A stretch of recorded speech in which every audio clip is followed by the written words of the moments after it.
What's going on, guys? My name is Triforce. Welcome back to another COD mode video. So today we are going to be discussing, well, I guess giving our final thoughts on the FFAR. So I recently got diamond camo on it. I don't really think it was the, wait, was it really the first day? No, I think I ended up getting it like on the second day. I was kind of tired. I made it like over like 85, I think, you know, the day like when it came out. So of course, knowing that's an assault rifle, it does require a little bit more doing since you do need 150 games to actually get diamond. And just keep in mind, this is going to be a 2-set season where you're gonna have to deal with getting like 150 games twice, because I think the Grau is coming out next season, which is another 150 games. So yes, these next 2 seasons are going to be extremely exhausting. So I already discussed the FFAR last time with when I got the Damascus camo. I gave my initial thoughts and, you know, talked about the certain attachments that it does have. And I decided to, of course, play a few games outside of shipment, obviously, to see how this map, or I guess how this gun fares in various maps. So I'll admit, I mean, with the FFAR, it is a little harder to use in longer range maps because there is quite a bit of more recoil that you have to focus on. Whereas like in shipment, I mean, you don't really have to control the recoil since most of the enemies are just a few feet away from you. Make no mistake, it's not really that hard to control the recoil with this thing. Really, all you have to do is just kind of like just hold the control stick down, or I guess hold the screen down. And that's basically it. It's not that tough, but you know, over time as you're firing it, if you just fire nonstop, yeah, it's gonna be a little bit harder to control. But most of the time, it fires so fast that you're pretty much gonna, you know, end the enemy immediately. So while using this over time, I have come to learn that the range isn't as great as I thought it would be. Even if you do use the task force barrel, and even if you put it with long shot, the range is pretty bad. You know, the task force damage increase doesn't really do much unless you're shooting in the head. And that's probably for the best. I mean, it does have pretty decent bullet speed to the point where I kind of believe it's just as insane as maybe the M13.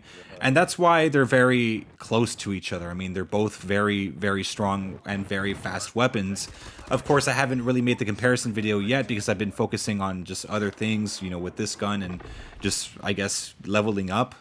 Actually, to be honest, I haven't even thought about it, but I do like have that in the back of my mind. I mean, it's just there, but overall, there are some key differences. Obviously, with the task force, it does help you do like 25 damage, which can make it into a 4-shot kill, 3-shot if you do land all 3 shots to the head. But of course, you can't always rely on that.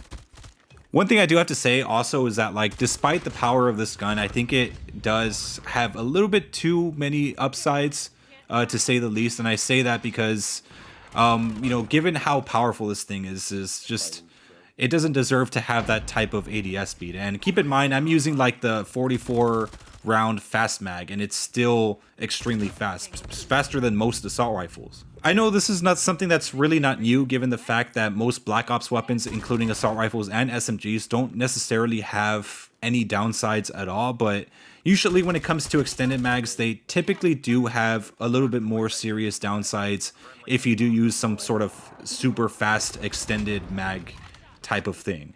Typically with weapons such as, like, I don't know, the KSP or even the Krig 6, you do tend to notice a bit of an ADS time drop when you use some sort of fast extended mag like that.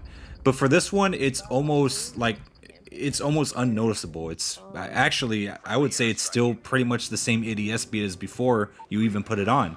So I think they do have to make some adjustments to that, because this can be a really overpowered gun. Other future changes I do kind of expect is also the fact that it might also receive some, you know, recoil nerfs, given the fact that it is relatively easy to control the recoil despite you shooting at, you know, decently long ranges.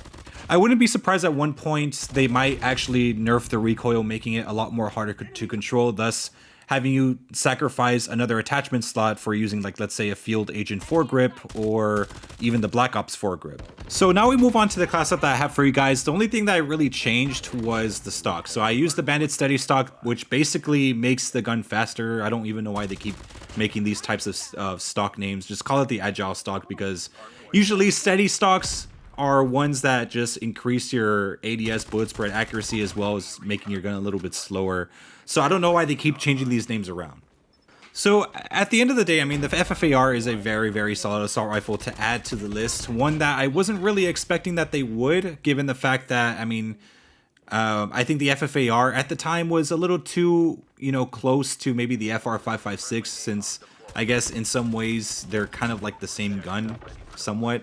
I know like Treyarch and Infinity Ward usually have their own different variations of the FAMAS, but this one, obviously, I think it was okay given the fact that this is like more of a full auto. I'm just hoping that one day they make the FR 556 into like a burst gun, or at least have an attachment for it. But as it goes for the meta, I'm not really that sure where exactly it fits in, but it should be at least very close to it. We just don't know where, because, we have people like Bobby saying that it's not good enough, or we have, well, I don't know about Ferg. I mean, I think he got like leaderboard on it or something, but I'm not really sure if he actually likes it himself. But I do hear a lot of positive things from other people saying that, it's a pretty solid weapon.